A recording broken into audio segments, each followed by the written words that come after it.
지난주는 우리가 외식을 했습니다.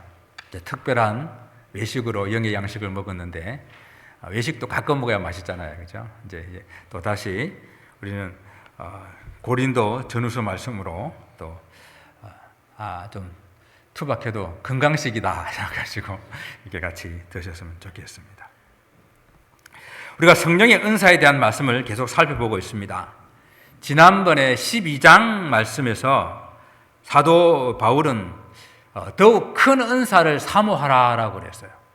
그러면 우리가 은사 중에 큰 것이 있고 작은 것이 있다라는 말은 아니라 그랬죠. 은사는 다 같습니다. 그런데 큰 은사를 사모하라 그랬다고 한다면은 그러면 큰 은사가 무엇을 의미하는지 여러분 기억하세요? 2주 전이니까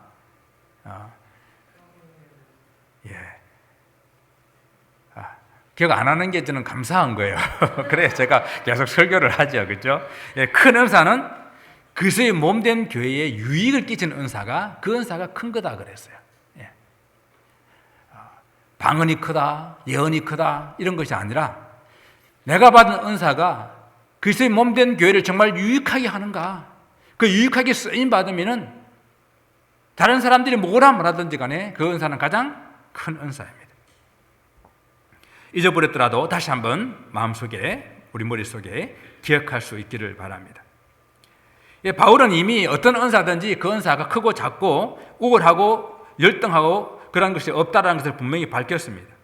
그래서 더욱 큰 은사를 그럼 사모하라는 이 말을 오늘 우리가 정의를 한 이 말로 바꿔서 본다고 한다면은 그리스도의 몸된 교회에 유익이 되는 은사를 사모하라. 그런 말로 바꿀 수 있는 거예요. 하나님 내게 은사 주세요.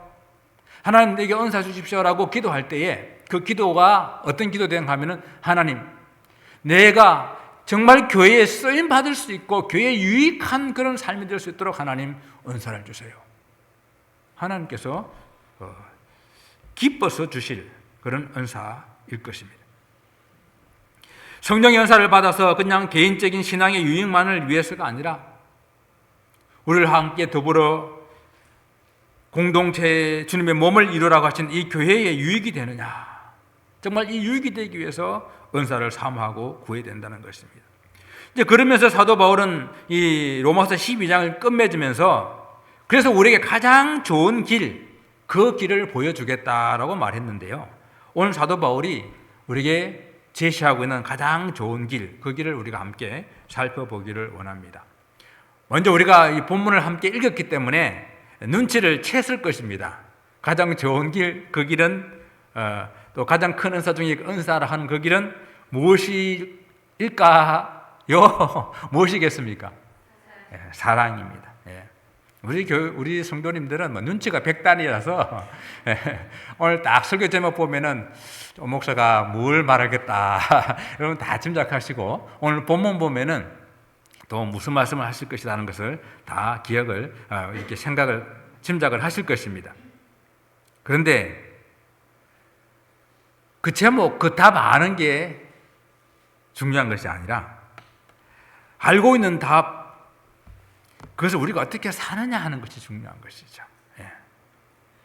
사랑이라고 하는 이것은 얼마나 우리 입에서 많이 오르내리는 그러한 주제가 됩니까? 유행가의 제목 중에서 사랑이 안 들어간 제목들이 있던가요? 사랑이 안 들어간 가사, 사랑을 빼고 나면 아마 유행가 가사를 쓸 수 없을 것입니다.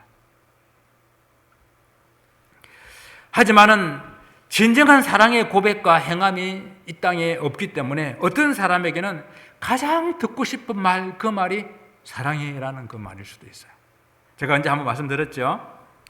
연애 결혼을 한 목사님 부부가 있었는데 그 목사님 사모님이 하도 목사님 입에서 사랑해 말이 안 나오니까 그 말을 한번 들어보고 싶어가지고 질문을 했어요. 여보 옛날에 사랑해 하고 안 사랑해 하고 살았어. 그런데 어느 날 안 사랑해가 죽었어. 그럼 뭐만 남았지? 하니까 그럼 뭐라고 대답해야 돼요? 사랑해라고 대답해야 되잖아요. 그리고 듣고 싶어 그 말을 했는데 아니 왜 그 자식은 죽어가지고 이렇게 골치를 아프게 해? 그렇게 했다는 거예요. 왜 죽어가지고? 우리가 이 사랑이란 단어를 수없이 쓰고 주제를 삼고 유행가를 부르고 또 우리가 이 영화나 소설이나 이런 곳에서 언급하고 있는 그런 단어이긴 하지만은 참 사랑, 또 우리가 그 사랑을 실천하는 것은 참 쉽지 않은 일입니다. 여러분들도 한번 읽어보셨을 텐데, 저도 학창 시절에 에리히 프롬이 쓴 사랑의 기술이라는 책을 읽어봤습니다. 지금은 너무 오래돼서 기억도 잘 안 나요. 그런데 내가 그걸 왜 읽어봤을까 곰곰이 생각하니까 제목이 멋있는 거예요. 사랑의 기술. 이 책을 읽으면은 멋있는 사랑을 할 것 같아. 사랑의 기술을 좀 배울 것 같아. 아마 그래서 그 책을 읽었을 것이에요. 그 책을 하나 읽는다고 사랑의 기술을 배우면, 아니 사랑이 기술로 된다면 얼마나 좋겠습니까? 사랑은 기술을 배워서 되는 것도 아니고요. 또 책 한 권 읽어서 그것으로 사랑할 수 있는 것도 사실 아닌 것 같습니다. 그렇게 된다고 한다면은 이 사랑 때문에 마음 아프고 상처받고 때로는 그것 때문에 목숨을 끊고 하는 일들이 생기겠습니까? 예. 오늘 이 성경 본문도요, 사랑 많은 말씀을 하고 있습니다. 그래서 이 본문을 우리는 유명한 사랑장이라 그러죠. 예, 사랑장. 이 사랑장을 통해서 사도 바울은 이 세상에 많이 있는 그런 사랑과 좀 더 다른 사랑을 우리에게 보여주면서 가장 좋은 길, 고린도 교회의 분열과 그런 다툼이 있는 그곳에, 은사 때문에 싸우고 있는 그곳에 가장 좋은 길, 그 길을 사랑으로 지금 소개하고 싶어 하는 것입니다. 그래서 우리도 이 성경 말씀에 한번 귀를 기울이며 성경이 말씀하고 있는 사랑이 무엇인지 한번 생각해 보기를 원합니다.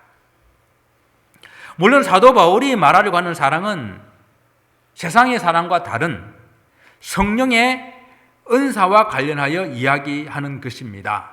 그래서 우리 신앙생활 전반에 이 사랑, 이것을 한번 적용을 해가지고 생각해 보면은, 우리가 성령의 많은 은사 가운데에 이 사랑의 은사가 얼마나 중요한지 한번 생각을 해 볼 수 있을 것 같아요. 그래서 성령의 은사가 다양하다고 말씀하지 않았습니까? 몸에 우리 많은 지체가 있는 것만큼이나 다양한 그런 은사들이 있습니다. 다양한 은사들이 있지만 정말 그 은사가 은사되게 하는 것은 사랑이라는 거예요. 그래서 사랑은 은사라고 말하기보다도 모든 은사들의 아주 필수적인 은사, 기본적인 은사라고 할 수가 있어요. 그래서 사도 바울은 그것을 이렇게 표현했습니다. 사랑이 없으면 아무것도 아닙니다. Nothing. 다른 거 다 받았고 다른 거 다 가졌다 하더라도 그것이 사랑이 없으면 nothing. Nothing to gain. 아무것도 얻을 수 있는 것이 없다라고 말을 하고 있는 거예요. 당시 고린도 교회는 방언의 은사를 최고의 은사로 생각을 했었어요. 방언의 은사를 오늘 성경 본문에서는 사람의 방언과 천사의 말, 이 두 종류로 이야기를 하고 있어요. 사람의 방언과 천사의 말 어떻게 다를까요? 사람의 방언, 천사의 말. 사람의 방언은 아마 이렇게 구분할 수 있을 것 같아요. 오순절 그 다락방에서 제자들이 성령의 은사로 방언을 받았을 때에 그 사람들이 했던 방언이 어떤 방언이었죠? 각 지방에서 올라온 사람들이 들을 수 있는 지방의 언어. 그래서 그 말을 사람의 방언이라고 이렇게 표현하지 않았나 생각하고요. 그럼 천사의 말은 성령 받아가지고 그 은사로 방언을 하게 되는데 사람들이 도무지 알아들을 수 없는 천상의 언어를 하는 거예요. 그래서 그것을 천사의 말이다 이렇게 표현을 한 것 같습니다. 어쨌든 그것이 사람의 방언이든 천사의 말이든 똑같은 그런 방언, 그 방언을 은사를 받았다 하더라도 중요한 것은 뭔가 하면 사랑이 없으면은 소리나는 구리와 울리는 꽹과리가 된다라고 이렇게 말씀을 하고 있는 거예요. 여기서 소리나는 구리, 울리는 꽹과리는 무슨 표현인가 하면은 당시에 이방 신에게 제사를 드리게 될 때에 그들의 의식 가운데에 그렇게 의미 없이 구리로 만든 그 악기를 막 두들거리는 거예요. 두들겨 가지고 자기의 신들을 깨우는 것이라든지 아니면은 다른 잡신들을 쫓아내는 그런 의식으로 그 꽹과리를 막 쳤습니다. 그거 보니까 정말로 모든 세상에 있는 그 우상의 모습들은 좀 비슷한 것 같아요. 우리 여러분 굿 하는 거 보셨어요? 귀신들이 좋아하고 악한 것들이 좋아하는 것들은 비슷비슷한 것 같아요. 방울 소리, 꽹과리 소리, 뭐 그런 오색 찬란한 색깔 같은 거 이런 거 다 비슷비슷하거든요. 그러니까 그런 이방 신들 앞에 부르짖고 이렇게 자기 신들을 부르고 잡신들을 쫓기 위해서 막 치는 그런 그런 소리와 같다라고 말하는데 이 말의 뜻은 뭔가 하면은 아무리 은사를 받아서 방언을 하고 또 하늘의 천상의 소리를 한다 하더라도 사랑이 없으면 그것은 다 그냥 꽹과리 소리처럼 시끄러운 소리밖에 되지 않는다라는 이야기입니다. 심지어는 그런 은사 외에 정말 예언하는 능력이 있어서 모든 그 비밀을 또 모든 지식을 알게 된다 해도 마찬가지라는 것입니다. 저는 목사로서 이 은사를 많이 사모해요. 하나님 지식과 지혜와 예언의 은사를 주셔서 정말 하나님의 말씀을 볼 때 그 말씀 속에서 하나님 뜻을 깨닫고 성도들에게 풀어 설명할 수 있는 그런 은사를 주세요라고 많이 기도합니다. 그래서 설사 그런 은사를 받아서 제가 기가 막히게 설교를 한다 하더라도 사랑이 없으면은 다 꽹과리 소리라는 거예요. 사랑이 없으면 아무 유익이 없다라는 것입니다. 사도 바울은 이미 12장에서요 언급한 성령의 은사들 하나씩 다 열거합니다. 방언의 은사, 지식과 지혜의 은사, 예언의 은사, 심지어는 산을 옮길 만한 은사, 믿음의 그 은사를 가지고 있다 하더라도 사랑이 없으면 뭐라고요? Nothing, 아무것도 아니다라는 것입니다. 헛되고 아무것도 유익을 끼칠 수가 없다라고 말하고 있어요. 오늘 본문 3절에서는 더 심하게 말합니다. 3절을 보니까요, 내가 내게 있는 모든 것으로 구제하고 또 내 몸을 불사르게 내어줄지라도 사랑이 없으면 아무 유익이 없다고 그랬어요. 이는 은사의 극단적인 그런 행함까지 표현하고 있는 것이거든요. 내가 내게 있는 모든 것으로 구제한다는 건 뭡니까? 내 전 재산을 다 내어놓아서 구제하는 거예요. 이게 쉬운 일입니까? 결코 쉽지 않습니다. 여러분, 예수님께 영생에 관한 질문을 하던 한 청년 기억하세요? 그 청년이 와가지고, 이 청년은요 젊은 나이에 관원이 됐어요. 그리고 아주 부자라고 했습니다. 그것 또한 하나 어렸을 때부터 하나님의 말씀을 잘 지켰던 존경받는 그런 사람이었을 것입니다. 그런데요, 주님께서 그에게 내가 네 재산을 다 팔아서 가난한 사람들에게 나눠주고 그리고 나를 쫓아라, 나를 따르라 하니까 그가 근심하며 돌아갔다고 그랬어요. 쉬운 일이 아닙니다. 그 주님께서는 부자가 천국에 들어가는 것이 어렵다는 말씀을 이 이후에 하셨는데, 사람들이 가진 것을 내어놓는 것 중에서 가장 어려운 것이 사실은 물질이에요. 그것도 내가 가진 모든 것을 다 내어놓고 남을 그거 가지고 구제한다고 하는 것은 정말 극단적인 그런 선행을 말하는 것인데, 그런 선행을 한다 하더라도 사랑이 없으면 아무것도 아니다라는 것입니다. 더 극단적인 것은 무엇입니까? 내 몸을 불사르게 내어주는 행위. 정말 극단적인 헌신이죠. 뭐 당시에 자기 몸을 불사르게 내어주는 그런 행위가 구체적으로 어떤 행위였는지 모르겠어요. 우리 기독교 역사 가운데서 우리가 살펴본다고 한다면은 이는 순교지요, 순교. 순교 가는 자리까지 가서 자기 자신을 내어놓는다 하더라도 참된 사랑이 그 속에 없다고 한다면은 아무것도 아니다라고 해석을 할 수가 있습니다.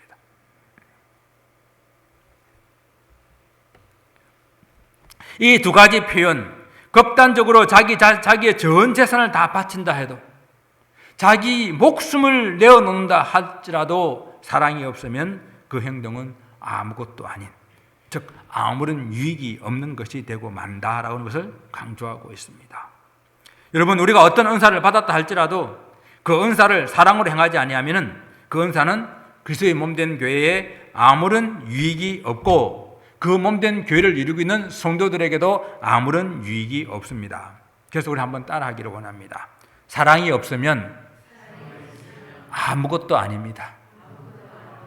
정말 사랑이 없으면 아무것도 아니에요. 내가 어떤 은사를 받았다 하더라도. 그래서 이 사랑이 모든 은사의 필수 조건인 것입니다. 은사를 은사되게 하는 것이 바로 사랑입니다. 사랑의 은사를 사모하시기 바랍니다. 여러분, LA에서 샌프란시스코로 만약 여행을 가려고 그러면 어느 길이 가장 좋을까요? 어느 길이 좋나요? 네? 어떤 분은 1번 도로, 1번 도로를 좋아하는 분은 그 태평양 바다의 해변을 끼고 아름다운 경치를 바라보면서 좀 한 2시간 늦게 가더라도 그 길을 가는 분들이 1번 도로를 가겠죠.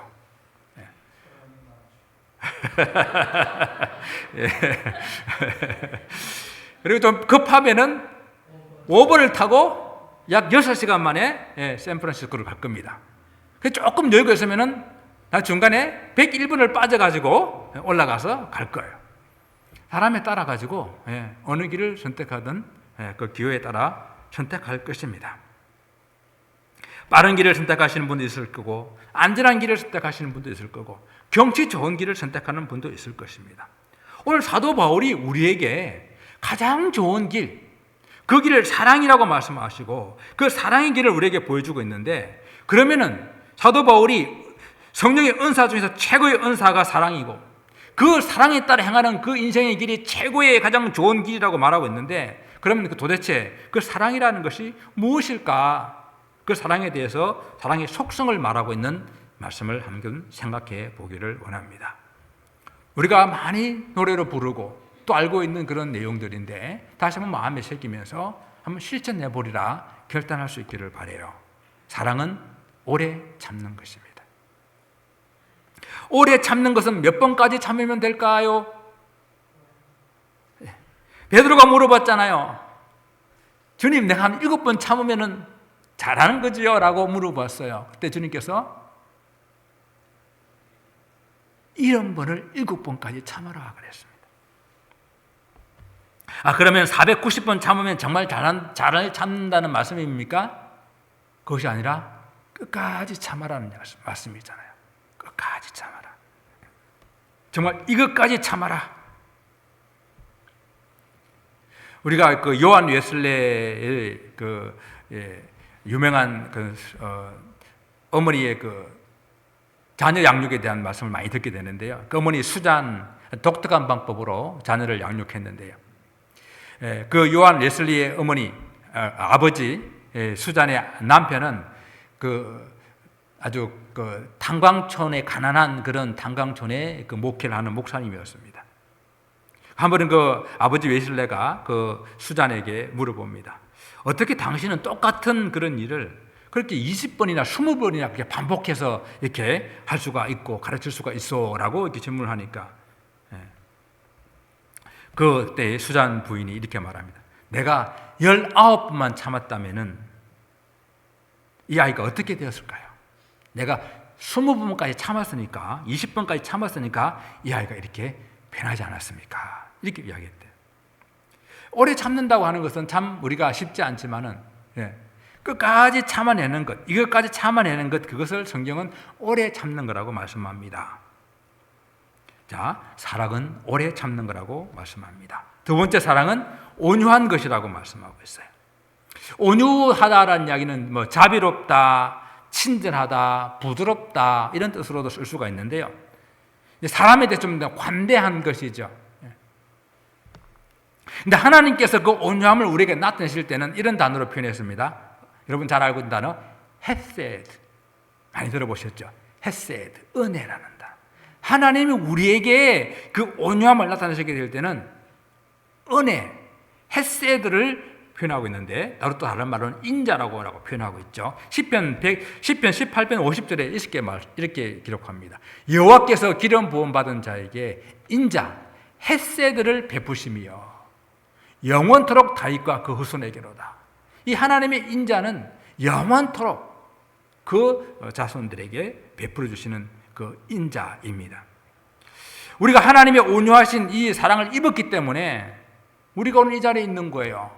우리가 구원받은 겁니다. 그래서 그 은혜로 말미암아 우리가 이 자리에 있기 때문에 우리가 다른 사람들에게 베풀어야 할 것도 우리도 바로 이 온유함이에요. 온유함을 나타내야 그것이 진정한 사랑이라 하는 것입니다. 우리가 이 사랑의 속성 있는 온유함을 나타내 보여야 되는 것을 주님께서 한 예로 들어주신 말씀이 있는데 바로 그것이 1만 달란트 빚진 자의 탕감받은 이야기예요. 1만 달란트는 사람들이 도저히 갚을 수 없는 그런 빚이라 그랬잖아요. 그 빚을 다 탕감해 주었어요.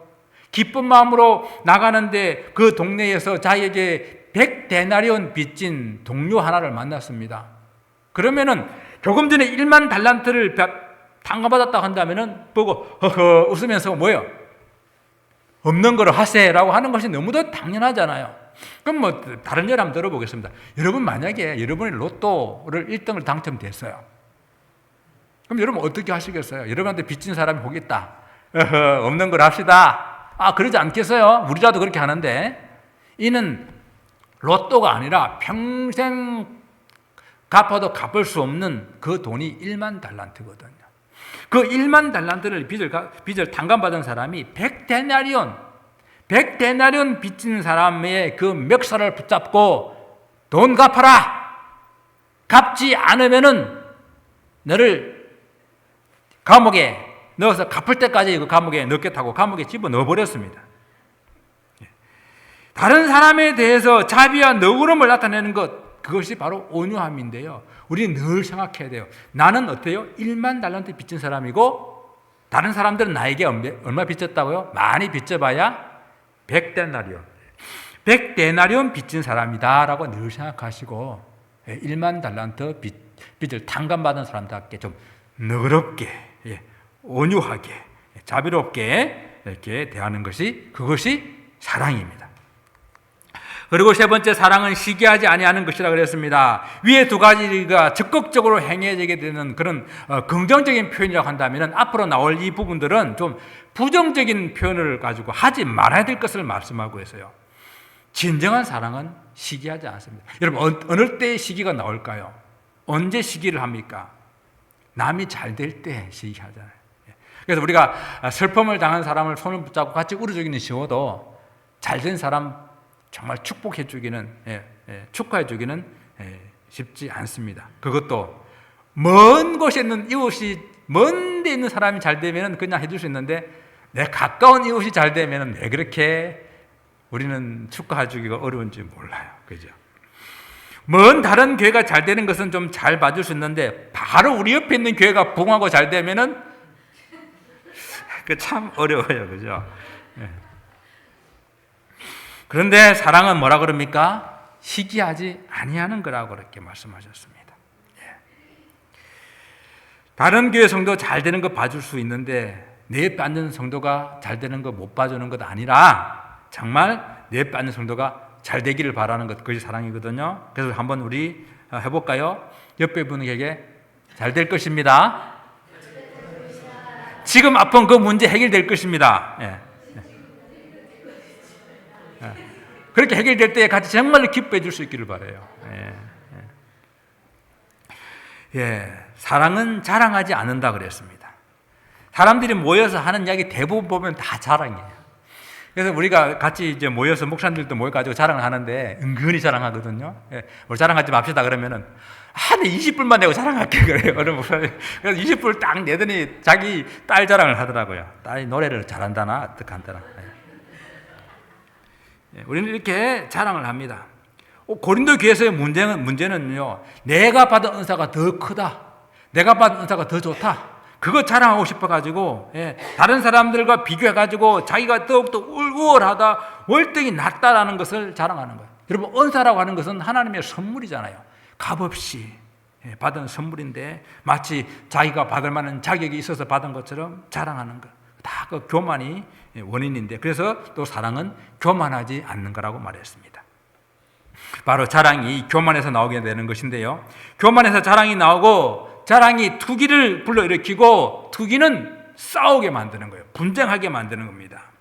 고린도 교회가 심하게 분쟁하고 나누게 된 것이 바로 그 이면에는 이 교만이 자리 잡고 있었다는 것이죠. 그래서 저는 이렇게 교만을 이렇게 표현합니다. 자주 표현하는 것을 잡초 같다. 밟아도 뽑아도 죽여도 또 솟아나고 또 나오고 또 나오는 것이 이 교만이에요. 여러분, 그렇지 않아요? 그래서 이 교만과 여러분 계속 싸우셔야 돼요. 그래서 내 마음속에서 조금만 이렇게 솟아나려고 하면 다시 밟아요. 밟아버려야 됩니다. 진정한 사랑은 교만하지 아니하는 것입니다. 또한 사랑은 무례히 행치 아니하는 것이라 그랬습니다. 무례하다고 하는 것은요, 이치에 합당하지 않다라는 그런 뜻이에요. 공정하지 않다라는 그런 뜻입니다. 그러니까 사랑이라는 것은요, 사리 분별하여서 이치에 합당하게 그렇게 행하고 다른 사람들의 이익을 그냥 불법으로 가르치지 않는 공정하게 대우하는 그런 것을 말하는 거예요. 다른 사람에게 공정하게 한다는 것은요, 때로는 그 일 때문에 내가 불이익을 당할 수가 있어요.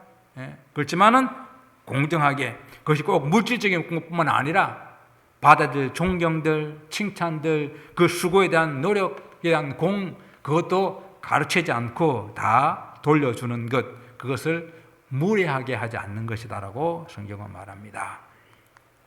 또한 7번째, 사랑은 자기의 유익을 구하지 아니하는 거라고 그랬습니다. 그런 의미에서 사랑은 정말 다른 사람의 유익을 구하는 것, 그것이 진정한 사랑의 의미고요. 그 다음에 사랑은 썩내지 아니하는 거라고 그랬어요. 썩을 내는 것은 오래 참고 온유한 것, 그 반대되는 그런 모습이잖아요. 썩을 내는 것. 여기 썩을 낸다고 하는 것은요, 내가 아무리 큰 공적을 세우고 업적을 세웠다 하도 한번 그냥 화를 내고 썩을 내버리게 되면은 그게 와르르 무너지는 것 같아요.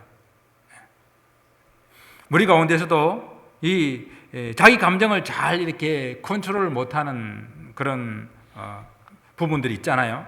그렇게 될 때에 쉽게 그렇게 화를 내는 그런 성격이 있다고 한다면 그 성격으로 말미암아 자꾸 관계가 서로 어려워져요. 그래서 성을 내지 않는, 그래서 한번 따라할까요? 성질 좀 죽입시다. 오늘의 이 본문은요, 그냥 우리가 저거 내게 해당되는 거다 생각하면 그거 딱 붙잡고 막 그렇게 한번 살아보려고 애쓴 그런 게 필요한 거예요. 이게 뭐 우리가 모릅니까? 얼마나 신앙생활 오래 했어요. 다 아는 이야기들이에요. 그런데 실천이 안 되는 것들이죠. 썩내면 안 됩니다. 그 다음에 사랑은 악한 것을 생각하지 않는다 그랬어요. 악한 것을 생각한다고 하는 것은 현재의 그 악한 것을 마음에 품고 있다라는 그런 뜻이거든요. 마음에 꽉 품고 있다. 여기서 이제 이 악한 것을 품게 되는 그런 어떤 계기가 어떤 사람이 나에게 어떤 잘못을 할 때에 그거 가지고 이렇게 마음에 딱 품고 있는 것인데, 큰 잘못을 했든 작은 잘못을 했든 그것을 내가 마음에 품지 않고 이렇게 다 풀어내는 그런 것들이 필요해요. 이 감정을 쌓아두게 되게 되면요, 그것이 나중에 마음의 원한과 앙심으로 자리 잡게 되고요, 그 앙심은 결국은 행동으로 나타나게 됩니다. 참된 사랑은 마음에 앙금을 쌓아두는 것이 아니에요. 악한 것을 생각하지 않고 쌓아두지 마시기 바랍니다. 여러분, 그렇다고 사랑이 불의한 일까지 다 함께 공감하고 용납하라는 것은 아니에요. 사랑은 그렇기 때문에 불의를 함께 기뻐하지 않는 것입니다. 오히려 진리와 함께 기뻐하는 것이, 그것이 사랑이에요. 세상이 불의로 가득 찹니다. 또 세상은 나에게 말합니다. 너도 그냥 적당하게 이렇게 살면 된다고 말해요. 그래서 불의와 함께 기뻐하며 살아가는 삶이 마치 보편타당한 것처럼 우리에게 유혹합니다.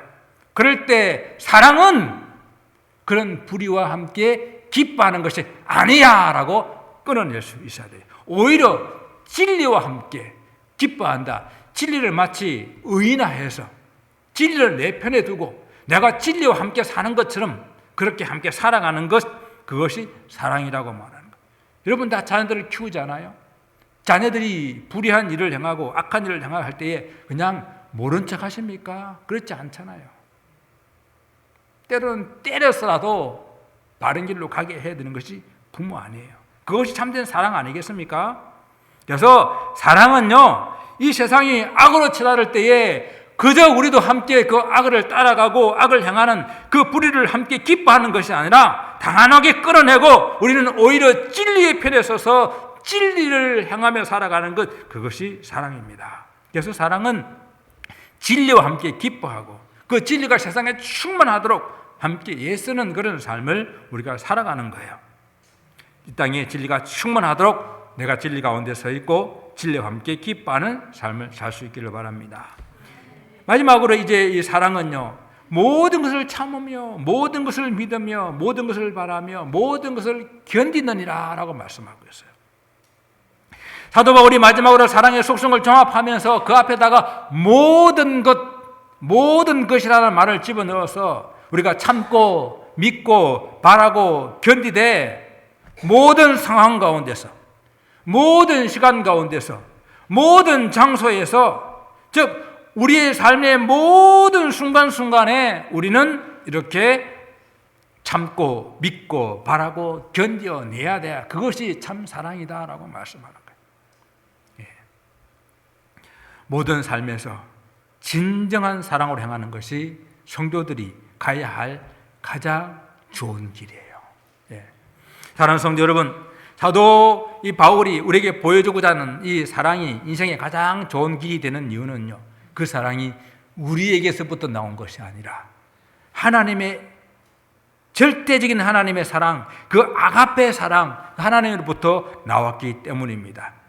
사랑하는 아들 독생자 예수 그리스도를 내어놓기까지 한 사랑, 전적으로 우리 인생들을 구원하시기 위해서 당신의 목숨까지 내어놓으신 절대 헌신적인 사랑, 그 사랑으로부터 우리가 이 사랑을 공급받았기 때문에 이 사랑 행하는 길이 가장 좋은 길입니다.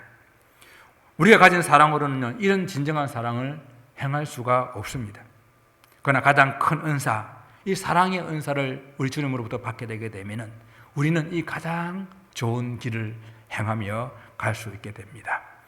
그래서 우리는 이제 오늘 본문의 3절부터 나오는 사랑이란 이 3절부터 7절까지 이 말씀에서요, 사랑이라는 이 단어에다가 나는 이라는 단어를 집어넣어서 다시 한번 읽어보고 설교를 마치기를 원합니다. 우리 같이 한번 읽어볼게요. 자, 나는 오래 참고 나는 온유하며 나는 시기하지 아니하며 나는 자랑하지 아니하며 나는 교만하지 아니하며 나는 무례히 행하지 아니하며 자기의 유익을 구하지 아니하며 성내지 아니하며 악한 것을 생각하지 아니하며 불의를 기뻐하지 아니하며 진리와 함께 기뻐하고 모든 것을 참으며 모든 것을 믿으며 모든 것을 바라며 모든 것을 견디느니라. 하나님의 사랑을 힘입고 예수 그리스도께서 부어주신 이 사랑의 은사를 힘입어서 사랑하는 성도 여러분, 가장 좋은 길, 이 길을 함께 가는 저 여러분 되시기를 주님 이름으로 축원을 드립니다. 기도하겠습니다.